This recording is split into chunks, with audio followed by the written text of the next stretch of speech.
ನಮಸ್ಕಾರ ಸ್ನೇಹಿತರೆ. ನಾವು ಇಂದು 34ನೇ ಬಾರಿ ಅಂದರೆ 34ನೇ ದಿನ ಭೇಟಿಯಾಗ್ತಾ ಇದ್ದೇವೆ. ಇಂದು ಎ ಮತ್ತು ಯಾನ್ ಬಗ್ಗೆ ತಿಳ್ಕೊಳ್ಳೋಣ.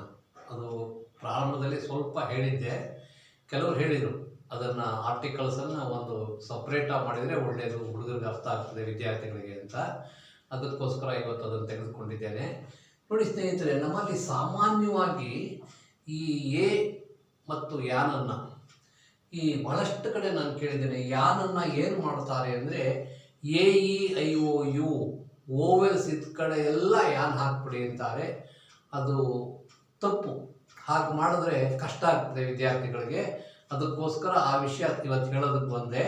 ನೋಡಿ ಸ್ನೇಹಿತರೆ, ಐ ಆಮ್ ಅ ಸ್ಟೂಡೆಂಟ್, ಇಲ್ಲಿ ಎಸ್ ಇದೆ, ಇದಕ್ಕೆ ಎರಡು ಶಬ್ದಗಳಿವೆ, vowel sound and consonant sound ಅಂತ.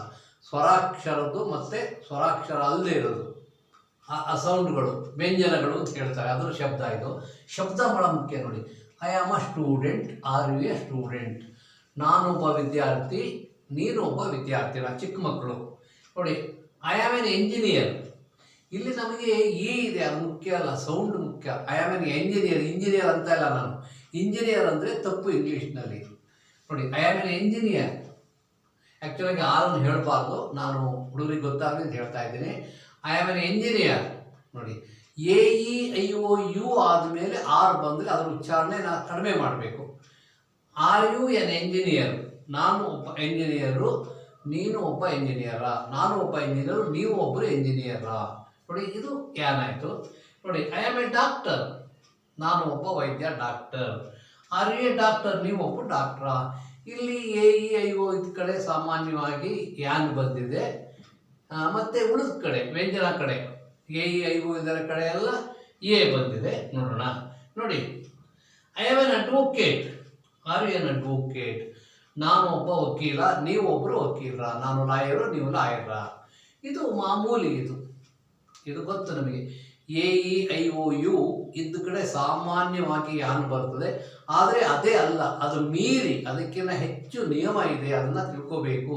ನಾವೇನು ತಿಳ್ಕೊಂಡಿದ್ದೇವೆ ಅಂದರೆ, ಸ್ವರಾಕ್ಷರ ಇದ್ದ ಕಡೆ ಎಲ್ಲ ಯಾನ್ ಹಾಕಬೇಕು, ವ್ಯಂಜನಾಕ್ಷರ ಇರೋ ಕಡೆ ಎಲ್ಲ ಎ ಹಾಕಬೇಕು ಅಂದ್ಕೊಂಡಿದ್ದೀವಿ. ಅದಲ್ಲ, ಅದಕ್ಕಿಂತ ಇಂಗ್ಲೀಷು ಮೇಲೆ ಇದೆ.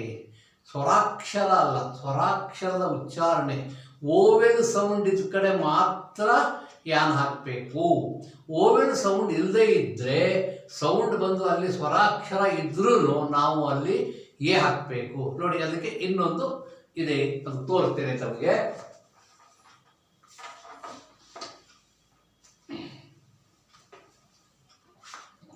ನೋಡಿ, he is N honest officer.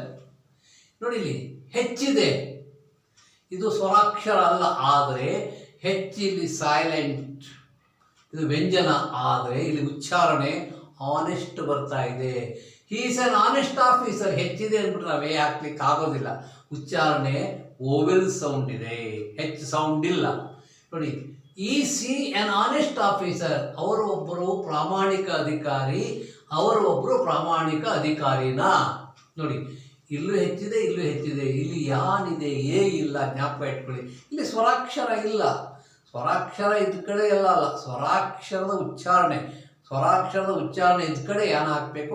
ಸ್ವರಾಕ್ಷರ ಇದ್ರೂ ಅದು ಉಚ್ಚಾರಣೆ ಸ್ವರಾಕ್ಷರದಲ್ಲದೆ ಹೋದರೆ ನಾವು ಎ ಹಾಕಿ. ನೋಡಿ, ಬಹಳ ತುಂಬ ಇದು ನಮ್ಮ ಇಂಜಿನಿಯರಿಂಗ್ ಸ್ಟೂಡೆಂಟ್ಸ್ಗೆ ಸ್ವಲ್ಪ ಹಿಂದಿನ ಸಿಲೆಬಸ್ಸಲ್ಲಿ ಇತ್ತು. Okay, Indian English and standard English ಅಂತ. ಈಗ ಸ್ವಲ್ಪ ಈ ಸೆಮಿಸ್ಟರಲ್ಲಿ ಸಿಲೆಬಸ್ಸನ್ನು ಚೇಂಜ್ ಮಾಡಿದ್ದಾರೆ, ಇದು ಸ್ವಲ್ಪ ಕಡಿಮೆ ಇದೆ. ನೋಡಿ, he is A university student, ಇಲ್ಲಿ ಯು ಇದೆ. ಭಾಳಷ್ಟು ಮಕ್ಕಳು ಯಾನ್ ಬರೀತಾರೆ. ಯಾಕೆ ಅಂದರೆ ಇಲ್ಲಿ ಯು ಇದೆ. ನೋಡಿ, ಆ ಯು ಸೌಂಡು ವ್ಯಂಜನಾಕ್ಷರದಾಗಿದೆ. ನೋಡಿ, ಇಲ್ಲಿ ನೋಡಿ, ಎನ್ ಅಂಬ್ರಲ್ಲಾ. ನೋಡಿ, ಅಲ್ಲಿ ದಿಸ್ ಈಸ್ ಎನ್ ಅಂಬ್ರಲ್ಲಾ, ಏನ್ ಬಂತು ಅಲ್ಲಿ. ಯಾಕೆಂದರೆ ಯು ಉಂಬ್ರಲಾ ಅಂತಲ್ಲ, ನಾವು ಅಂಬ್ರಲಾ ಅಂತೀವಿ. ಸೌಂಡ್ ಬಹಳ ಮುಖ್ಯ. ನೋಡಿ, ಇಲ್ಲಿ ಯೂನಿವರ್ಸಿಟಿ ಯು ಏನಾಗಿದೆ, ಯು ಸೌಂಡ್ ಇದೆಯಲ್ಲ, ಅದು ವ್ಯಂಜನಾಕ್ಷರದ್ದು, ಗೊತ್ತಾಯ್ತಾ, ಸ್ವರಾಕ್ಷರದಲ್ಲ. ಓವೆಲ್ ಸೌಂಡ್ ಕೊಡ್ತಾ ಇಲ್ಲ, ಅದು ಕಾನ್ಸನೆಂಟ್ ಸೌಂಡ್ ಕೊಡ್ತಾ ಇದೆ. He is A university student, ಈ ಸಿ ಎ ಯೂನಿವರ್ಸಿಟಿ ಸ್ಟೂಡೆಂಟ್, ಎರಡು ಕಡೆ ಎ ಬಂದಿದೆ. ಇಲ್ಲಿ ಯು ಇದೆ, ಆದರೂ ಎ ಬಂದಿದೆ. ಯಾಕೆ ಅಂದರೆ ಇಲ್ಲಿ ಯೂನಿವರ್ಸಿಟಿ ಅನ್ನೋದು ಯು ಅನ್ನುವುದು ಅಕ್ಷರ ವ್ಯಂಜನಾಕ್ಷರ ಸೌಂಡ್ ಕೊಡ್ತಾ ಇದೆ, ಓವೆಲ್ ಸೌಂಡ್ ಕೊಡ್ತಾ ಇಲ್ಲ. ನೆಕ್ಸ್ಟ್ ನೋಡಿ, this is a 1 hour programme. ನೋಡಿ ಇಲ್ಲಿ ಓ ಇದೆ, ನಾವು ಯಾನ್ ಹಾಕಿಲ್ಲ. ಇದು 1 ಗಂಟೆಯ ಕಾರ್ಯಕ್ರಮ. ನೋಡಿ ಇದನ್ನೇ ನಾವು ಅಕಸ್ಮಾತ್ ಯಾನ್ ಹಾಕ್ಬೇಕು. ನೋಡಿ ಎಷ್ಟು ಪೆಕ್ಯುಲಿಯರ್ ಆಗಿದೆ ನೋಡಿ ಇಂಗ್ಲಿಷ್ ಭಾಷೆ. ಇಲ್ಲಿ ಓವೆಲ್ ಇದೆ, ನಾವು ಯಾನ್ ಹಾಕಿಲ್ಲ, ಎ ಹಾಕಿದ್ದೀವಿ. ಇಲ್ಲಿ ಓವೆಲ್ ಇಲ್ಲ. ನೋಡಿ this is an hour programme. ನೋಡಿ ಹೀಗೆ ಬೇಕಾದ್ರೂ ಹೇಳಬಹುದು, ಹೀಗೆ ಬೇಕಾದ್ರೂ ಹೇಳಬಹುದು. ಸಾಮಾನ್ಯವಾಗಿ ಅವ್ರು ಹೆಚ್ಚು ಬ್ರಿಟಿಷರ್ಸ್ ಇದನ್ನು ಹೇಳ್ತಾರೆ, this is a 1 hour programme. ಇಲ್ಲಿ 1 ಹಾಕಿರೋದ್ರಿಂದ ಎ ಬಂತು. This is an hour programme. ನಿಮಗೆ ಹಿಂದೆ ಹೇಳಿದ್ದೆ ನಾನು, ಹೆಚ್ಚು ಯು ಆರ್ ಅಲ್ಲಿ ಹೆಚ್ಚು ಸೈಲೆಂಟು, ಆರ್ನ ಹೇಳೋ ಆಗಿಲ್ಲ, ಸ್ವರಾಕ್ಷರ ಆದಮೇಲೆ this is an hour program.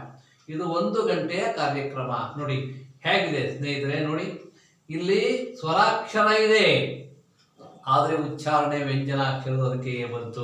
ಇಲ್ಲಿ ವ್ಯಂಜನಾಕ್ಷರ ಇದೆ, ಓವೆಲ್ ಅಲ್ಲ, ಆದರೆ ಉಚ್ಚಾರಣೆ ಏನು ಬಂತು, ಸ್ವರದ್ದು ಬಂತು, ಹೆಚ್ಚು ಸೈಲೆಂಟು ಆರ್ ಸೌಂಡ್ ಬಂತು. This is an hour programme. ಇಲ್ಲಿ ನೋಡಿ ಸ್ನೇಹಿತರೆ, this is a useful book. ನೋಡಿ ಇಲ್ಲಿ ಯು ಸ್ವರಾಕ್ಷರ ಎ ಯು, ಅದರ ಉಚ್ಚಾರಣೆ ನೋಡಿ ಯೂಸ್ಫುಲ್. ಯು ಸೌಂಡ್ ಅಂತಂದ್ರೆ ಸ್ವರದಲ್ಲ, ಅದು ಓವೆಲ್ ಸೌಂಡ್ ಅಲ್ಲ, ಅದು ಕಾನ್ಸನೆಂಟ್ ಸೌಂಡ್, ಅದು ವ್ಯಂಜನ ಸೌಂಡ್ ಬರ್ತದೆ. ಈಗ ನೋಡಿ ನೋಡಿ, it is a useful day. ನೋಡಿ ಇನ್ನೊಂದು sentence, it is a useful day. ನೋಡಿ it is a it is a usual day. Usual day ಅಂದರೆ ಈ ಥರ ಆಗ್ತಾ ಇರ್ತದೆ ನಮ್ಮ ಕಡೆ ಅಂತ. ನೀವು ಎಲ್ಲಾದರೂ ಯಾವುದೋ ಕಾಶ್ಮೀರಕ್ಕೆ ಉತ್ತರ ಪ್ರದೇಶಕ್ಕೆ ಹೋದರೆ ಹಿಮ ಬಿಡ್ತಿರ್ತದೆ, ಅಯ್ಯೋ ನಮ್ಮಲ್ಲಿ ಇದು ಮಾಮೂಲಿ ಯೂಸಿಯಲ್ ಅಂತ. ನೋಡಿ it is a usual day. ನೋಡಿ ಯು ಇದೆ, ಎ ಇದೆ, ಇಲ್ಲಿ ಯು ಯು ಯು ಇದೆ, ಎ ಇದೆ, ಯಾನಿಲ್ಲ. ಇದು ಇಂಗ್ಲಿಷ್ ಭಾಷೆ. ಇಷ್ಟೇ ಸ್ನೇಹಿತರೆ. ಗುಟ್ ಅಂತ ಅಂದರೆ ಎಲ್ಲಿ ಸ್ವರಾಕ್ಷರದ ಉಚ್ಚಾರಣೆ ಇರ್ತದೋ, ಓವೆಲ್ ಸೌಂಡ್ ಇರುತ್ತೋ ಅಲ್ಲೆಲ್ಲ ಯಾನ್ ಹಾಕಬೇಕು. ನೋಡಿ ಬೇಕಾಷ್ಟು ಕಡೆ ಹಾಕಿದ್ದೀವಿ. ಆದರೆ ಓವೆಲ್ ಇದ್ರೂ, ಸ್ವರಾಕ್ಷರ ಇದ್ರೂ ಅಲ್ಲಿ ಸ್ವರಾಕ್ಷರದ ಉಚ್ಚಾರಣೆ ಇಲ್ಲದೆ ಹೋದರೆ ನೋಡಿ ಇಲ್ಲೆಲ್ಲ ನೋಡಿ 1, ಆಮೇಲೆ ಯೂಸ್ಫುಲ್, ಯೂಸ್ಯಲ್, ಇಲ್ಲೆಲ್ಲ ಸ್ವರಾಕ್ಷರ ಇದೆ. ಮತ್ತು ನಮ್ಮ ಯೂನಿವರ್ಸಿಟಿ ಇದು ಬಹಳಷ್ಟು ಪರೀಕ್ಷೆಯಲ್ಲಿ ಕೇಳೋದನ್ನು ನೋಡಿದ್ದೇವೆ. ನಾನು ಕಾಂಪಿಟೇಟಿವ್ ಎಕ್ಸಾಮಲ್ಲಿ ಇದನ್ನು ಕೇಳ್ತಾರೆ. ನಮ್ಮ ಹುಡುಗರು ಸಾಮಾನ್ಯವಾಗಿ ಯಾನ್ ಬರೀತಾರೆ. ಪಾಪ ಅವರು ಟೀಚರ್ಸ್ ಹೇಳ್ಕೊಟ್ರೋದು ಹಾಗೆ. ದಯವಿಟ್ಟು ಇದನ್ನು ಗಮನಿಸ್ತೀರಿ ಅಂದ್ಕೊಂಡಿದ್ದೇನೆ. ಉಚ್ಚಾರಣೆ ಇಷ್ಟೇ. ಓವೆಲ್ ಸೌಂಡ್ ಇರೋ ಕಡೆ ಎಲ್ಲ ಯಾನು, ಓವೆಲ್ ಇದ್ರೂ ಅದು ಓವೆಲ್ ಸೌಂಡ್ ಅಲ್ಲದೆ ಹೋದರೆ ಎ ಹಾಕಬೇಕು. ದಯವಿಟ್ಟು ಇದನ್ನು ಗಮನಿಸಿದ್ರಿ ಅಂತಂದರೆ ಇನ್ನೊಂದು ಬಹಳ ಮುಖ್ಯವಾದ ಆರ್ಟಿಕಲ್ ಇದೆ. ಎ ಮತ್ತು ಯಾನ್ ಇಂಡೆಫಿನೆಟ್ ಆರ್ಟಿಕಲ್ ಅಂತ ಹೇಳ್ತಾರೆ. ಡೆಫಿನೆಟ್ ಅಲ್ಲ, ಆದರೆ ಇನ್ನೊಂದಿದೆ, ದಿ ಅಥವಾ ದ ಎರಡೂ ಹೇಳ್ತಾರೆ. ಅದಕ್ಕೆ ಡೆಫಿನೆಟ್ ಆರ್ಟಿಕಲ್. ಅದನ್ನು ಮುಂದಿನ ತರಗತಿಯಲ್ಲಿ ಅದರ ಬಗ್ಗೆ ತಿಳ್ಕೊಳ್ಳೋಣ. ಇದು ತಾವು ಅರಿವಾಗಿದೆ, ಗಮನಿಸಿದ್ದೀರಿ ಅಂದ್ಕೊಂಡಿದ್ದೇನೆ. Thank you. ಮುಂದಿನ ತರಗತಿಗಳಲ್ಲಿ ಭೇಟಿಯಾಗೋಣ. ನಮಸ್ಕಾರ.